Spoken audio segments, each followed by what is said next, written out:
এটা doctor Yunus sir বলেছেন যে পুরানো জঞ্জাল সরাতে নতুনদের আগমনের কোনো বিকল্প নাই। অনেক পুরানোদের দিয়ে পরিবর্তন হবে, 53 বছর তারা পরিবর্তন করতে পারে নাই।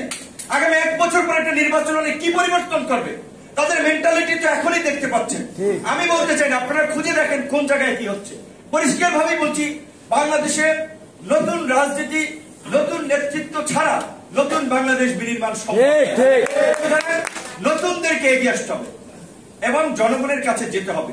জনগণ আপনার কাছে আসবে না, যেটা আমরা আমাদের নেতা কর্মীদেরকে বলছি। সেই জায়গা থেকে আমাদের এই নবগঠিত আইনজীবী অধিকার পরিষদের কমিটির নেতৃবৃন্দকে বলবো, পাবনা বার থেকে হবিগঞ্জ থেকে আপনারা এখানে আসবেন। আপনারা হবিগঞ্জ বারে যাবেন, আইনজীবীদের সাথে কথা বলবেন, মত বিনিময় করবেন।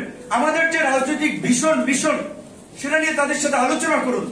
কেউ গণ অধিকার পরিষদের রাজনীতিকে সমর্থন নাও করতে পারে, তারপরে সে যদি আইনজীবী অধিকার পরিষদ করে তাকে আপনারা অ্যাকসেপ্ট দেন। আইনজীবী অধিকার পরিষদ আর গণ অধিকার পরিষদ এক হবে না। আইনজীবী অধিকার পরিষদ কমিটেড টু, তাদের কমিটমেন্ট হবে ensuring rule of law, rule of আপনার জাস্টিস, সেই জায়গায় যেন তাদের আপনার শক্ত অবস্থান থাকে।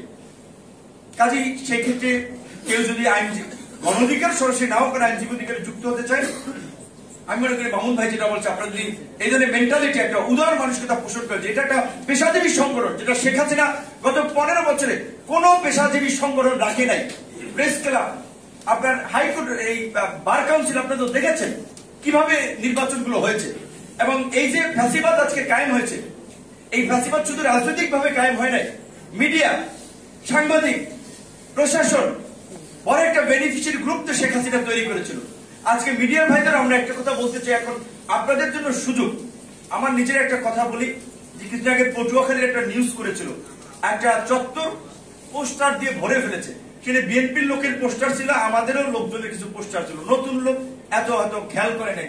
যাই হোক, নিউজ হয়েছে, 6 ঘন্টা পরে আপনার ফাঁকা। বিএনপির লোকেরা তাদেরটাও সরাই দিছে, আমাদের লোকেরা তাদেরটাও সরাই দিছে। ভুল করেছে, মিডিয়া যখন সেই বিষয়টাকে পিক করেছে, তারা সংশোধন হয়েছে। আর মনে করেন জিন্দিগিতে যাবো এখানে পোস্টার লাগাইতে, এই যে মিডিয়ার ও রাষ্ট্র সংস্কারের ক্ষেত্রে একটা গুরুত্বপূর্ণ ভূমিকা পালনের সুযোগ ওয়াচডগ হিসেবে, সেইটা আপনারা পালন করেন। কিন্তু আপনাদের এই মেন্টালিটি চেঞ্জ করতে হবে। বৃষ্টি যেদিকে, ছাতা সেই দিকে। আগে এক সরকারের গুণগান গাইছেন, এখন আরেক দল আপকামিং মনে হয়েছে পাওয়ার পার্টি, কাজী তেলতলা মনোভাব ওইদিকে আবার ঢেলে দিচ্ছেন। এই মনোভাব পরিহার করতে হবে। এই চারিত্রিক দৃঢ়তা আপনাদের না থাকে, আবার কিন্তু বাংলাদেশ আরেক দিকে চলে যাবে। কাজে সকলের প্রতি আমাদের আহ্বান, যে নতুন বাংলাদেশ বিনির্মাণ করার জন্য যেটা ছাত্রদের কমিটমেন্ট ছিল, যে ফ্যাসিবাদী ব্যবস্থার বিলোপ এবং নতুন রাজনৈতিক বন্দোবস্ত। পুরানো রাজনীতি দিয়ে চললে তো এই আলাপ আসতো না যে আমাদের নতুন রাজনৈতিক বন্দোবস্তের প্রয়োজন। 33%, 30%, 34% ভোট নিয়ে একজন সরকার গঠন করছে, আর 30% ভোট নিয়ে একজন বিরোধী দল আছে, তার ভোটের কোনো দাম নেই।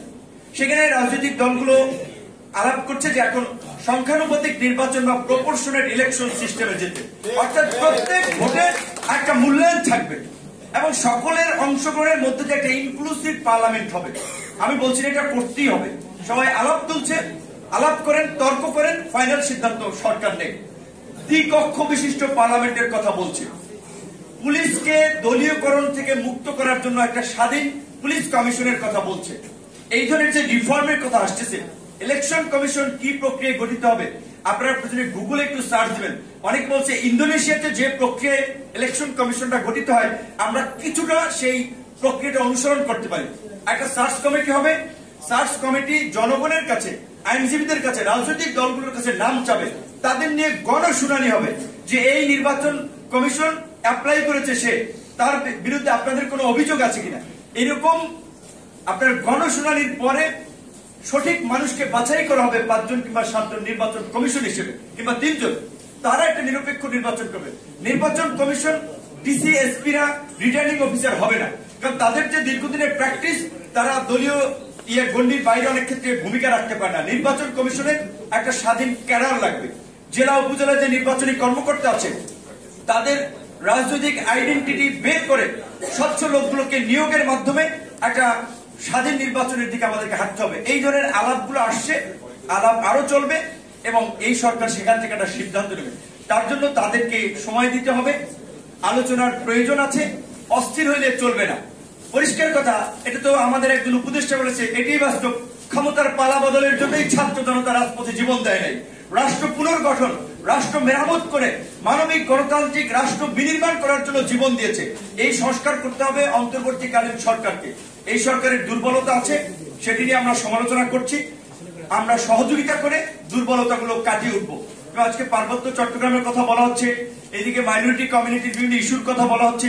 এই ইস্যুগুলো কেন হচ্ছে সরকারকে মনোযোগ দিতে হবে এবং সরকারের সাথে রাজনৈতিক দলগুলোর একটা মানে ক্লোজ সম্পর্ক বা সংযোগ থাকতে হবে।